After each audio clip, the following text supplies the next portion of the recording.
Hey everyone, David C. Anderson from the KnifeCenter coming at you from the Condor booth at Blade Show 2023.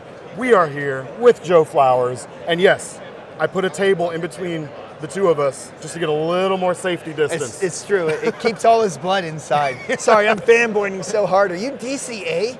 The DCA? What do we got today, Joe? We have a couple of mid-year releases from Condor. Yeah, it's true. This is our first time we're doing a mid-year release, which is pretty cool. What do you think of the steel 14C 28N? Well, I know you're asking me that sarcastically because you know I'm a big fan of that steel. And honestly, half the time I just listen to him for new ideas. So we came out with the Terra Shetty and 14C 28N. It's going to be around $60 or less. Lifetime warranty, all that stuff. Yeah. So when we're camping together, we can baton the crap out of it. Sweet. Sorry, disclaimer there. Don't baton knives. It's really bad for them. Wink. Dude, I love the fact that you guys are continuing to expand the 14C 28N. It's a great fit for Condor, like the 1075 and 1095 you've used historically.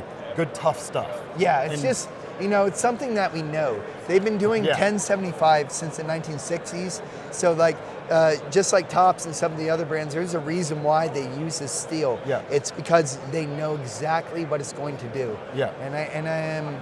I'm pretty impressed that they started working with 14C 28N. Well, it's a great choice because you don't want to lose that toughness you're known for. Yeah. And 14C 28N is a very tough, for a stainless steel, it's very tough. Yeah. Like it can go toe-to-toe with some carbon steels. Yeah. So that's a great choice. I would say that 1,000%. Yeah. Proven in the Amazon jungle. Yeah. But 14C 28N is an incredible steel. Yeah. Whether it's made by us or by other companies, it's a really, really cool steel to use. And it sharpens up real easy. Yep. It's not going to hold an edge like your 20 CVs. Don't expect it to do that. Right. But for field sharpenability and great toughness, and now on a great platform too with this. With the Terra Shetty. You're calling it something else though, right? This one? Yeah, this one's Lotus. Lotus, all right. And because I'm a zoology major, this is kind of a hint to animals who aren't there anymore. Lotus, the Beiju, it was harder to, honestly, it was harder to do that in the text for people to say Beiju.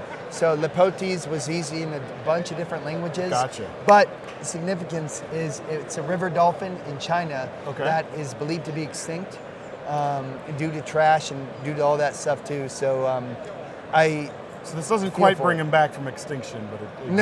No, but it at least raises awareness. Yeah. And I think that's the whole part, you know, like if people, I'm not going to sit here and go on like a soapbox, but if people pay attention to animals that are about to be endangered, maybe they could get saved. Yeah. So it's water-based, just like the Lotus, you know, in all sorts of different places. Well, the blue is a cool color too, not just for that, but highly visible outdoors. Exactly, as well. It's kind of a throwback DCA to like our old school blue stuff too. Yeah. And it's El Salvador based. The pre-Joe Flowers Condor days, everything was blue. Yeah, well, still, and Tim makes us still continue it too.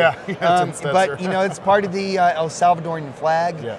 Royal blue and the different variations of blue is very, very important. So there's a lot of like little Easter eggs. Little nods to all that. Yeah. Speaking of nods, that's a great shape. Hey, dude, make orange. Full I was tang. like, okay. I love it.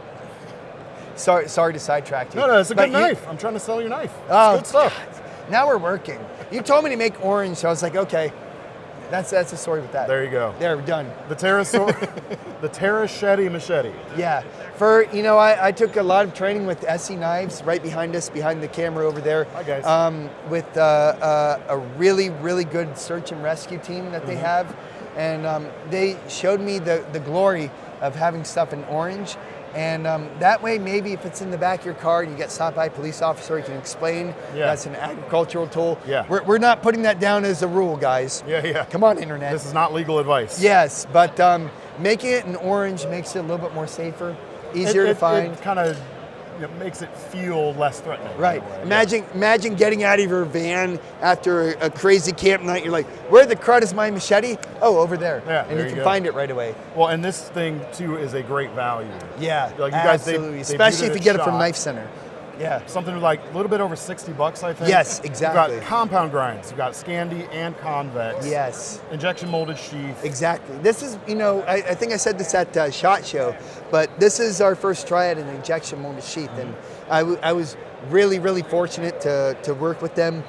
on this, but Jorge, the engineers at Condor knocked the sheath out of the park. It was a really big deal for us to try and do this, but I'm just pretty impressed by them. Forget who designed it, but watching them do this type of stuff is incredible to me, stuff. Honestly. Well, we've also got, let's backtrack here a minute, actually. We've got another knife using the pterosaur handle here. Tell me about this guy. Trog. Yeah, I didn't make the name all complicated. T-R-O-G, Trog. Do you know what a troglodyte is, Dave? Yes, indeed. All right, tell me. Look it up. It's a cave dweller. They all have the internet. They can do it themselves. Yeah, so it's somebody who used to live in caves. And when I sold them the pterosaur design, I was like, here's 20 different designs that you could all put in the same package and do that with to make it a little bit different, and also to invest in the molding, because when we work with the molding, that costs a lot. Yep. And Alejandro, he really loved this design, and he goes, dude, we should do a cave lore style, flint finish. Yeah, I was like, all right, so it's a cave dweller. That's the Trog. Trog. Excellent. So that's Excellent. where it is. It's a break off of the pterosaur. It's been around since 2009, but it's a different way, which I really like to be inspired about knives. How do you put this flavor and that flavor into it? How do you change?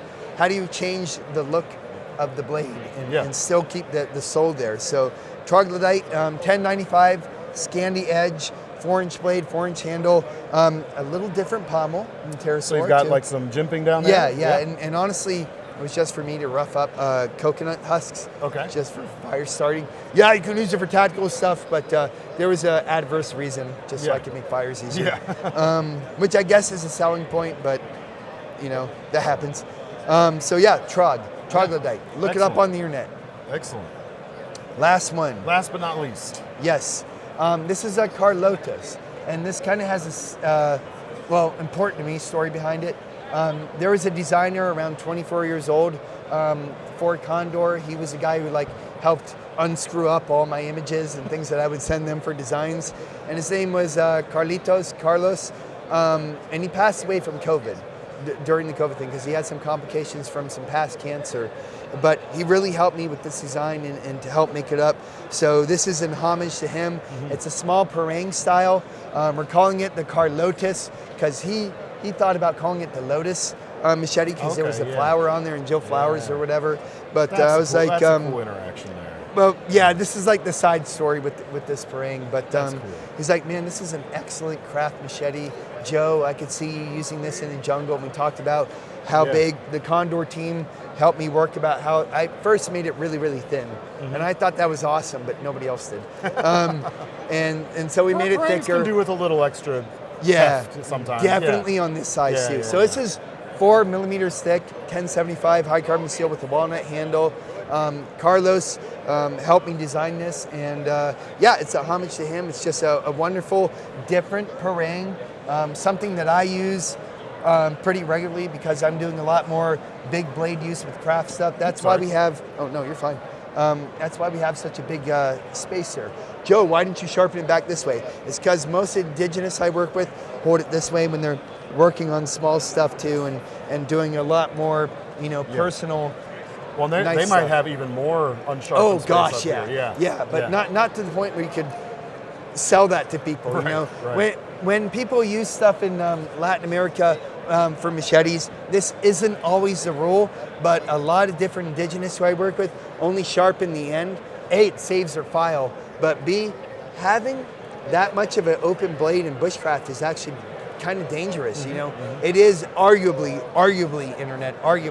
one of the more dangerous tools that you could use in bushcraft, because you have so much of a cutting edge. Right. And so, of course, when really they just need that reach. Right at the end, and then they can and get then up they're for able the to other choke stuff. up here and do stuff too. It's hard to sell that, but it's a really good way of thought. So is that that's a distal taper I'm seeing on the blade? Yes, sir. There? Yeah, Check it goes from 4 millimeters to 2 millimeters. Very cool. I know numbers still after Sunday on Blade Show. That's a big deal. Yeah, that feels really good. So you guys can pick these up at KnifeCenter?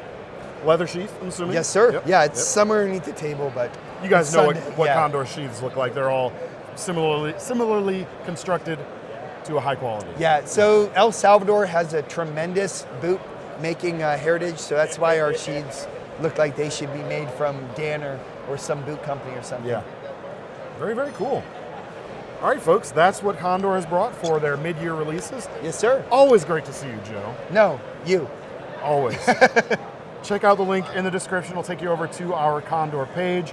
We'll try to get these items up for pre-order as soon as we can. Keep an eye out there. Keep an eye out here on the YouTube channel and our social media profiles to see more, of course. Hey guys, we like hanging out, so if you put stuff in the comments, maybe we can coax our bosses to make us hang out more and videotape it. Maybe they can just pay us to go on camping trips. That would be awesome. Can you comment a little bit? Love you, good buddy. You too. Guys, make sure to check out the rest of our Blade Show coverage. Thanks so much. Thanks, guys.